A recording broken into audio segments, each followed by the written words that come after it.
Everything has been restored to, as best possible, to what its original condition is. The building is in some ways in its most pristine condition, in some ways ever. What you see now is the product of extraordinary degrees of effort and care and attention, literally to every single detail. This clock up on the wall above the ticket lobby was like the beacon.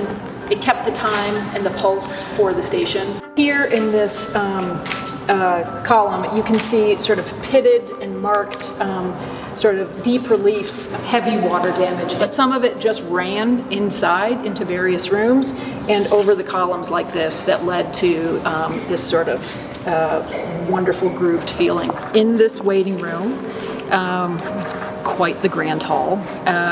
It was lined with oak benches. Most of the marble flooring was able to be saved and was existing from 1913.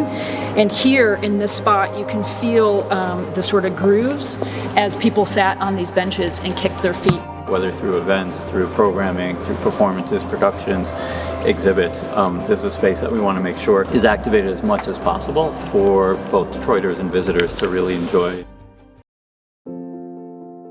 In this room, the damage was particularly severe from water. Part of the restoration process was to very carefully remove and document these rosettes. We did a lot of 3D scanning and then recreation of plaster molds. So this was the restaurant space. Sort of an amazing counter that ran around some of these columns. Our hope is that this space will once again become destination dining. This is the South Concourse that we're in. If you were arriving, this is what you came into as your welcome to the city of Detroit. Most of the brickwork in this room is original and managed through the 36 years of vacancy. This, in its historic state, looks very much like what it does right now. I think it will become sort of a national or international benchmark for how to restore these types of structures going forward.